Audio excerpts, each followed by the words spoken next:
أعوذ بالله السميع العليم من الشيطان الرجيم. بسم الله الرحمن الرحيم. الحمد لله رب العالمين والعاقبة للمتقين ولا عدوان إلا على الظالمين. أيها الحضور الكريم، أحييكم بتحية الإسلام وأقول لكم السلام عليكم ورحمة الله. نستكمل حلقات سلسلة التأملات في كتاب الله عز وجل، اليوم مع الحلقة رقم 48. توقفنا الأسبوع الماضي عند الآية 144 في سورة البقرة. نكمل باقي الآيات. أعوذ بالله السميع العليم من الشيطان الرجيم. بسم الله الرحمن الرحيم. يقول الله عز وجل في سورة البقرة: الذين آتيناهم الكتاب يعرفونه كما يعرفون أبناءهم وإن فريقا منهم ليكتمون الحق وهم يعلمون. الذين آتيناهم الكتاب يعرفونه كما يعرفون أبناءهم. يقول أهل اللغة العربية: أعلى درجات المعرفة هي معرفة الإنسان بولده. استقبيلث ثمسني علينا مليح مليح النوام ذا ذي السن الدريينس ذي السن الرويس ولاش العبد قلاني يجهل وري السن راه الرويس ساعة ساعة ذي كريونا كيني وقي ذمي كيني السنغث. المعنى بوال أنهم كل يوم سينغون يسعى الدريا وين نسعى الدريا إن شاء الله أزدفك ربي من كل يوم يسنى الرويس يسنن دلت سقيما يسنن دلت خسارا يسن دشو الطبيعة عن سن العالي يسن دشو الطبيعة عن ديري القلة القليلة من العباد ونسينا الدريانسة. لذلك رب سبحانه وتعالى في هذه الآية يبغى ديني باللي أهل الكتاب يعني النصارى واليهود يعرفون الرسول صلى الله عليه وسلم أعز المعرفة كما يعرف الإنسان ولده، بمعنى سعان اليقين سنن النبي صلى الله عليه وسلم يعرفونه كما يعرف أحدكم ولده. في هذه النقطة بالضبط من الآثار التي وردت أن سيدنا عمر بن الخطاب قال لأحد علمائهم وهو عبد الله بن سلام، قال له: أتعرف محمدا كما تعرف ولدك؟ أتعرف محمدا كما تعرف ولدك؟ قال عبد الله بن سلام: بل أكثر، يعني أعرف محمد أكثر من معرفتي بولدي. نزل الأمين من السماء على الأمين في الأرض بنعته فعرفته أنه نبي. أما ولدي فلا أدري من أمه فلعلها خانت. شوف العبارة يعني إنيس محمد أي السنة أكثر انتمو سنين وسوراويو سدريينو. نزل الأمين من السماء مقصود بجبريل عليه السلام على الأمين في الأرض المقصود به محمد صلى الله عليه وسلم. ولست أشك بأنه نبي، شك غرب لوجد النبي إنيس، ولكن أمي يدوروا ثمطوثي يدوروا الزوجين وعلم غرا ما إلا ذمي 100% بالك تخدعي ثمطوثي واقي بالك تخوني بالك ثيوثي تسي الجهة النظام. شوف يعني عبد الله بن سلام متيقن من شخصية الرسول عليه الصلاة والسلام أكثر من تيقنه من شخصية ابنه من شخصية ولده. أما ولدي فلا أدري من أمه، ما أدري ما جرى من أمه فلعلها خانت. فقام سيدنا عمر بن الخطاب فقبل رأس عبد الله بن سلام. يكر سيدنا عمر بن الخطاب يميق سلثة مسليثي يسلم في اللاس يسلم كيف قرويس يمد يفك الشهادة يجي إمدينا غوالاقي بلي وكذا مسنا وكذا العالم من علماء اليهود يند بلي السنة محمديين أكثر بين السنة غراوي. لذلك ربي في القرآن الكريم يركز على هذه النقطة بلي نورمالمون أهل الكتابين سكيت ديفنا راه محمد صلى الله عليه وسلم، لأنه السننت عالما الشخصية ينس، عالما الخصال ينس، عالما السيرة ينس، السننا نشتري أكثر بين سن دريان سن. الذين آتيناهم الكتاب يعرفونه كما يعرفون أبناءهم وإن فريقا منهم ليكتمون الحق وهم يعلمون. فريقا منهم المقصود بهم بعض علماء اليهود الذين حرفوا وغيروا أوصاف الرسول صلى الله عليه وسلم التي وردت في التوراة. لماذا؟ حتى لا يتبعه غيرهم. لابد الأوصاف النبي صلى الله عليه وسلم توذكر انتد ديال التوراة، لكن من اليهود بالخصوص العلماء السن ديال المدينة المنورة اسمي قاذن هذه فغل اخبار النبي جديد هذه ويرس العباد تتبعن العباد روح نبدل لنا الاوصاف النبي صلى الله عليه وسلم للتوراة وهم يعلمون. واكبر اجرام انه يون مري يبدل الحق يرنو يعلم نيض سماني عدان. اليهود يعصون الله عز وجل عن علم، أما النصارى يخالفون منهجه عن جهل. سي بور سا ربي القرآن الكريم يقرض المغضوب عليهم لليهود والضالين النصارى، فاشتانا بين من يعصي الله عن علم وعن إدراك ومن يعصيه عن جهل وضلال. وقاذوا تبعنا بريد ربي العصاة، لكن إلى الفرق يروينا ريسين الحق وذي عالميس وذي فغي وبريد، هذا يخرج عن علم. أكد يونا ريلين يعصى ربي يفغي وبريد عن جهل. سي بورسا ربي يفقع في اليهود المغضوب عليهم لأنهم عصاة لله عز وجل عن علم. عصاة تستمسني علما. الحق من ربك فلا تكونن من الممترين. ربي سبحانه وتعالى يخاطب النبي عليه الصلاة والسلام يخبره بأن هذه القبلة الجديدة، تغيير القبلة من المسجد الأقصى إلى الكعبة الشريفة هو عين الحق. وربي سبحانه وتعالى يطلب منه أن لا يشك في ذلك ولا يمتري في ذلك. المفسرين نديون ولد العالي ثيث مثل قرنك النبي صلى الله عليه وسلم أريد شكو يا رب اللي وقذ الحق يميس دي فكر بلا مر أريد الشكر محمد صلى الله عليه وسلم بلي وقذ الحق وقذ الصواب. إنما قرنك المفسرين هذا إيحاء من وراء هذه الآية ينسل من سنة سواء وقد يعاش في زمان محمد صلى الله عليه وسلم نهو قد يديوسان من بعد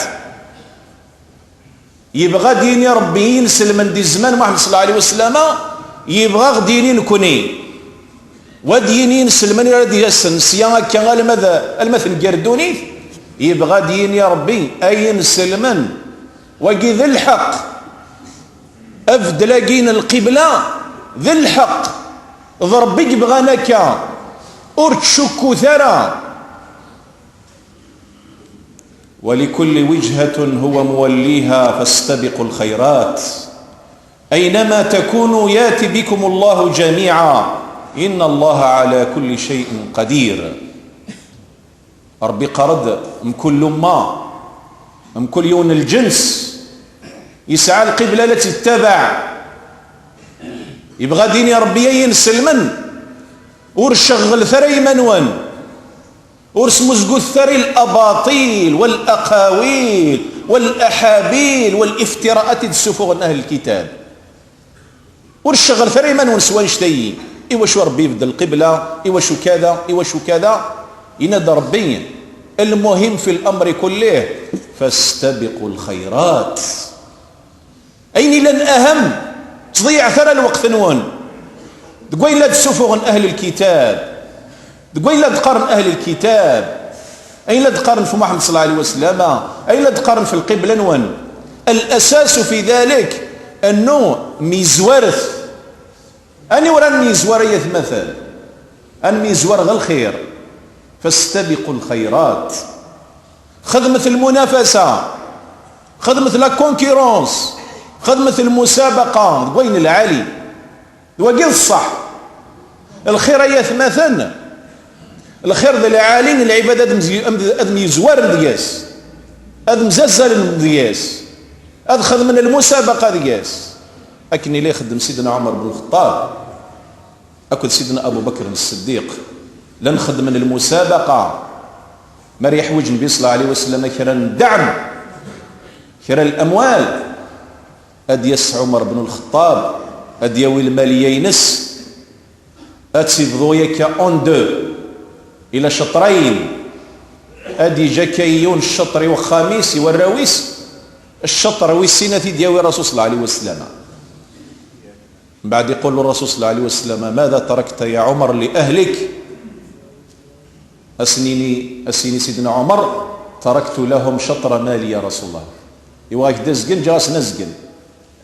بعدين دينا ديال سيدنا أبو بكر الصديق أديوي الماليين كامل الرسول صلى الله عليه وسلم. أسنيني الرسول ماذا تركت يا أبا بكر لأهلك أسنيني جغس ربي ذنبي تركت لهم الله ورسوله. تسمعين يخدم سيدنا عمر بن الخطاب الدرجة علينا الإيمان أنه ينادي فرق المالين أزقنا في جيو خامس أزقنا في مد في سبيل الله. لكن الدرجة الأعلى درجة أبو بكر الصديق أديسني جيرك الماليناس أسيني تركت لهم الله ورسوله.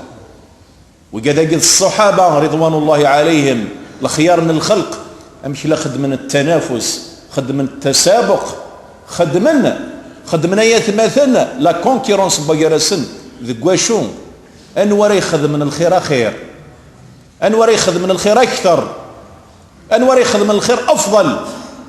دواقين حواج نكون هذه المجتمع ونحواج أنا معنا بقر أنا نخدم المنافسة أنا ورا يسوغنا أكثر أنا ورا يسخسرنا أكثر أنا ورا يصرغنا أكثر أنا ورا يكورنا أكثر. نحواج نخدم المسابقة بقر أنا ورا يخدم من الخير أكثر. أكيد دينا ربي سبحانه وتعالى فاستبقوا الخيرات. ما دام الخير يري فاسني كي لا سعيد الصحة في الدرد الدونيث ازوير ازل سل عجلان سل مغاولة باش تخدم ذا الخير. أينما تكونوا ياتي بكم الله جميعا إن الله على كل شيء قدير. يقرض ربي للمؤمنين أي نسلمن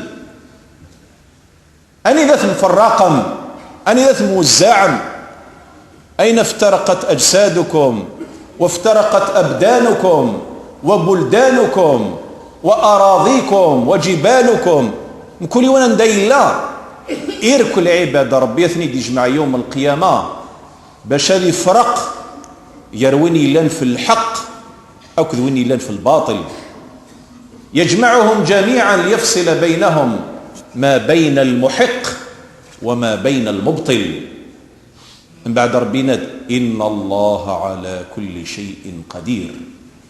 ربي زمري كل شيء يركل أنت ولي كان البشري كاملة يتمثل على حسب الاختلافات نسن المذاهب نسن العقائد نسن ثمس دوخ نسن يكوي كذا مرة أثني دي جماعة ربي غريون ومكان السيد ثوران قرض لكون ذي الدوني ثلان 1.6 مليار وزيادة سكواسمي دبذا الدوني ثال مثلا قار الدوني ثشحال مليار ناريلين أشحال من الخلق ردي زادن واشحال من الخلق غير زوارن وكذا مرة ثاني يجمع ربي سبحانه وتعالى باش هذه يفرق يرسل وللعظمة ربي سبحانه وتعالى.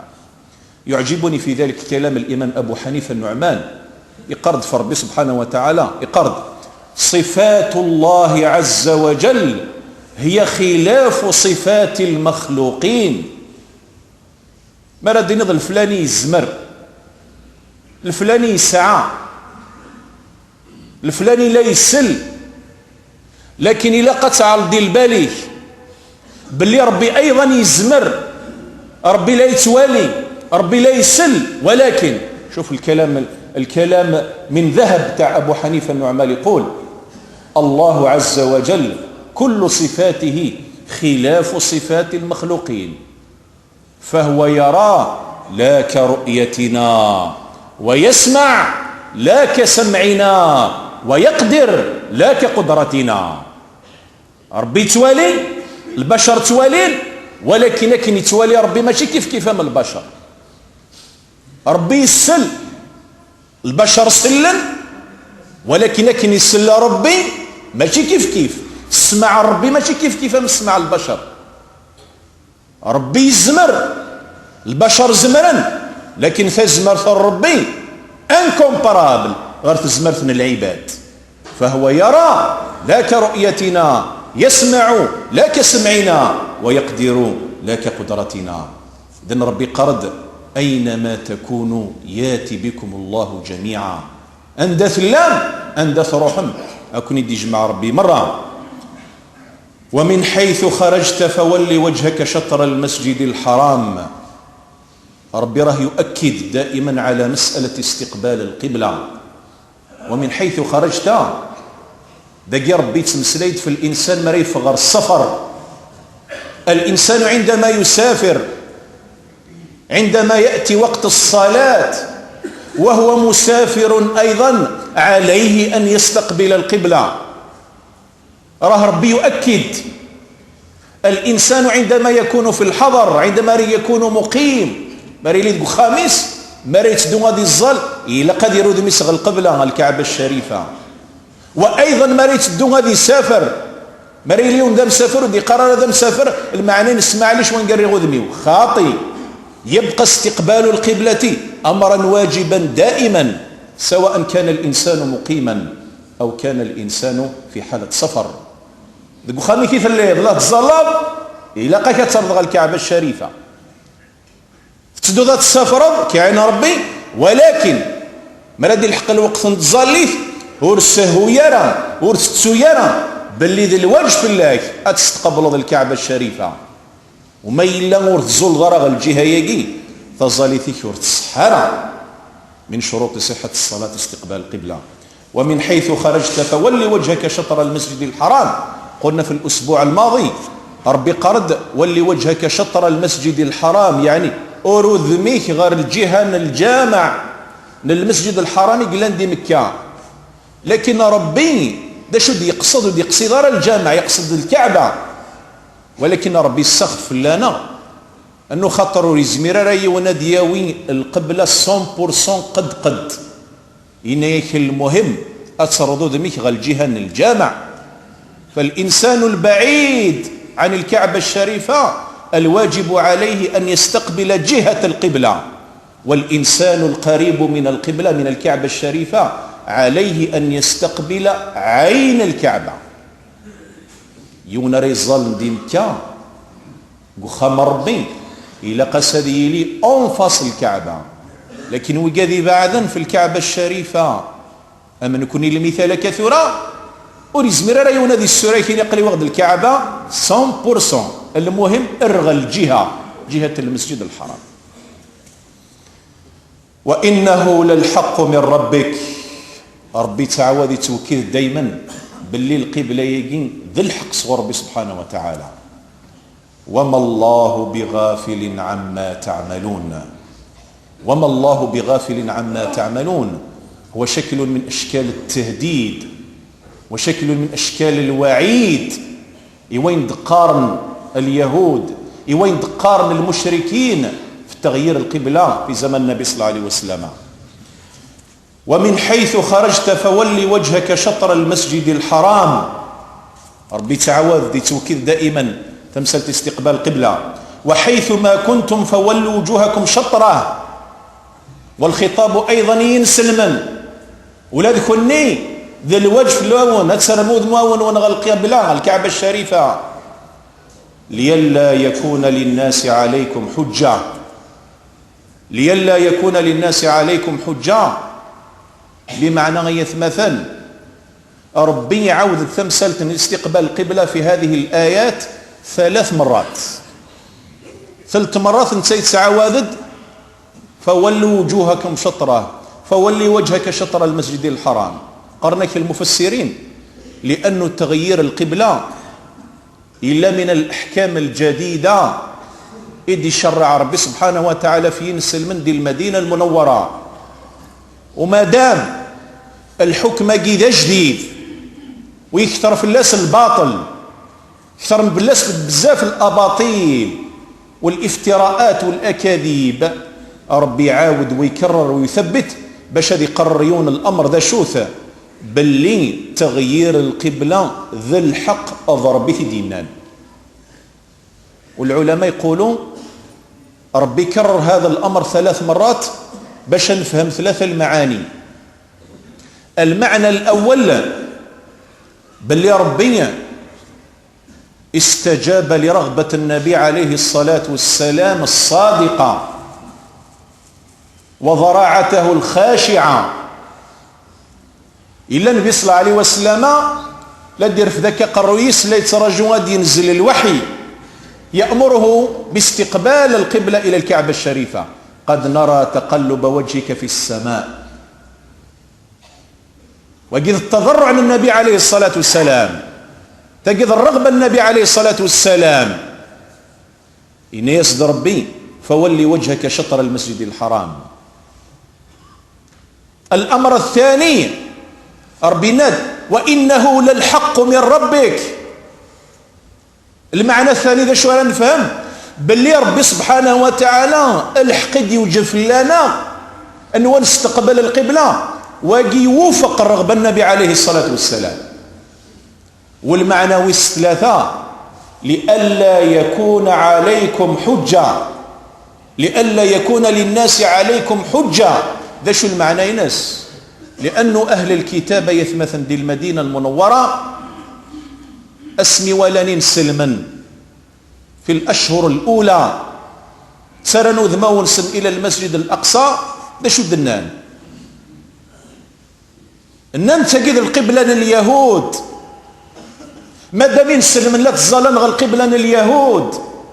المعنى ينس اليهود سعان الفضل في الدين محمد صلى الله عليه وسلم.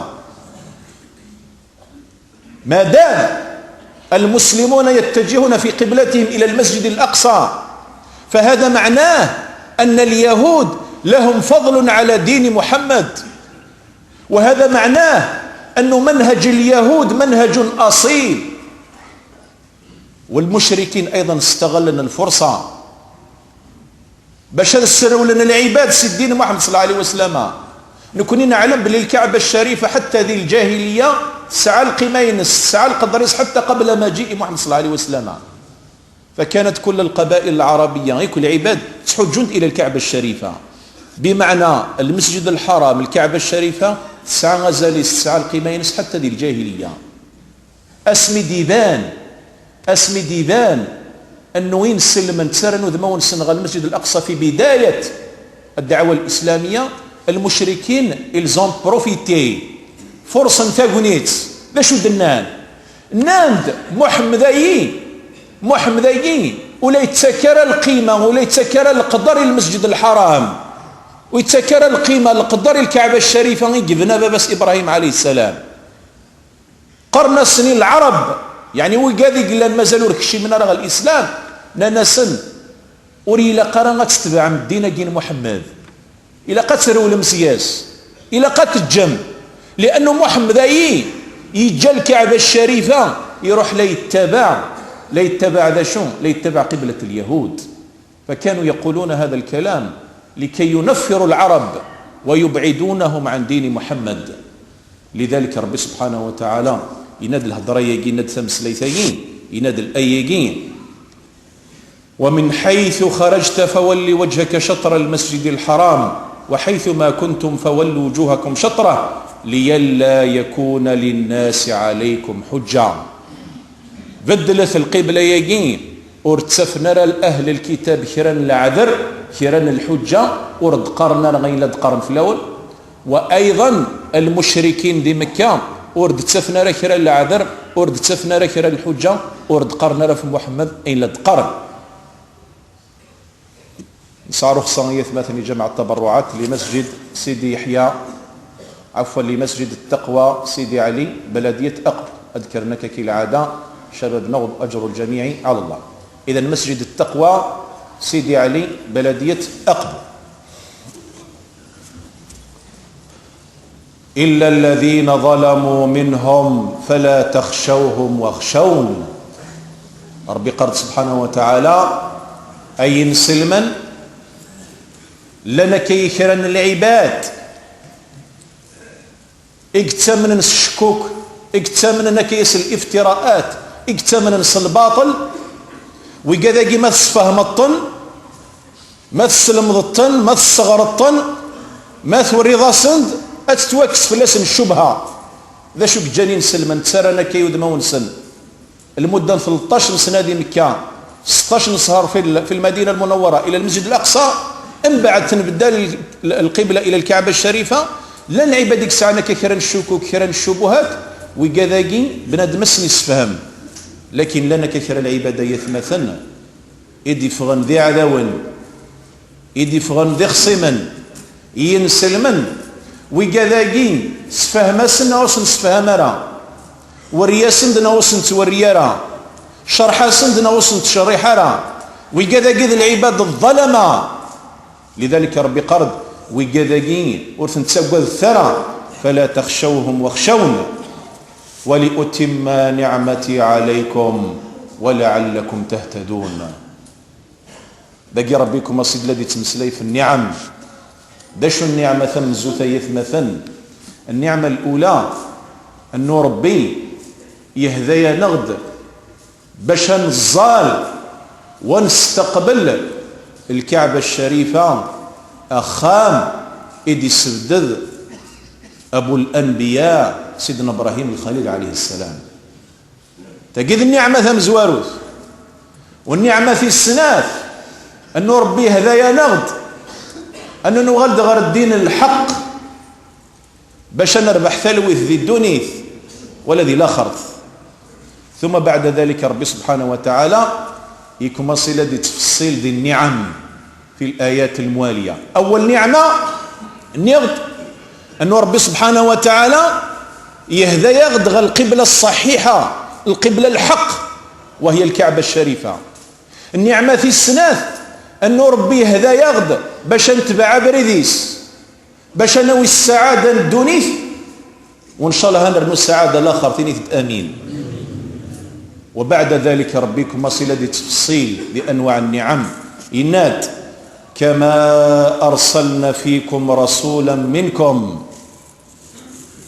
النعمة في الثلاثة أن ربي سبحانه وتعالى يشيع يغد محمد صلى الله عليه وسلم قالوا كان ماشي نتسا أتصني العبادة راه يروح نساسيف غير السرفين جهنم.